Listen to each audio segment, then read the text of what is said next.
هەڵمەتی کوتان دژی نەخۆشی فلیجی منداڵانە کە بۆ هەموو منداڵانی کە تەمەنیان لە خوار 5 ساڵە دەگرێتەوە ئەگەر پێشووتر کوترابن یان نەکوترابن ئەم جارش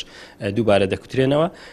دیارە خۆشبەختانە ئەو هەڵمەتانە بۆ ئەوەیە کە بەردەوامی بدەین بە پاچی هەرێمی کوردستان لە نەخۆشی فلیجی منداڵان، چونکە نەخۆشی فلیجی منداڵان یەکێکە لەو نەخۆشیانەی کە توانی ومانە لە کوردستان بەهۆی ئەو کوتانانەوە بە یەکجاری بنبڕی بکەین و بەردەوامبوونی ئەو هەڵمەتانش بۆ ئەوی بەردەوام بین لەوەی کە نەوەک جارێکتر خوا نەخواستە سەر هەڵبداتەوە. ئەو هەڵمەتە بۆ ماوەی 5 ڕۆژ بەردەوام دەبێت. ئەمڕۆ دەست پێ دەکات تا 5 ڕۆژ. ئەگەر یەک لەو ڕۆژانە کەتە ناو بۆ پشوش ئەوە ڕۆژی دواتر تعویز دەکرێت، ینی 5 ڕۆژ هەڵمەتەکە بەردەوام دێت بۆ ئەوەی تەواوی ئەو منداڵانەی کە تەمەنیان لە خوار 5 ساڵە لە هەرێمی کوردستان بە ئاوارەکانیشەوە ئەوانەی کە لە نێو کەمپەکانیشەوە هەمویان بکوتین کە کۆی گشتی ژمارەکەیان 797,482 منداڵ دەکاتن. بۆ ئەمانش 1622 تیممان هەیە کە هەر تیمەی لە دوو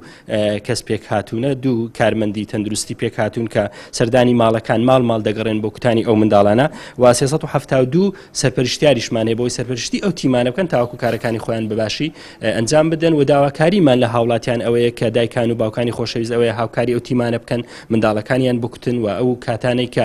ئەو 5 ڕۆژە هەوڵ بدەن لە ماڵەوە بمێننەوە بۆ ئەوەی کاتێک کە تیمەکان دەچن منداڵەکانیان لە ماڵەوە بن، چونکە لە هەڵمەتەکانی پێشووترمان هەندێک جار ئەو منداڵانەی کە لەوێ نابن لە ماڵەوە نابن بەداخەوە بە بەرکوتانەکە ناکەون کە ئەوەش بۆ تەندروستی ئەوان باش نییە.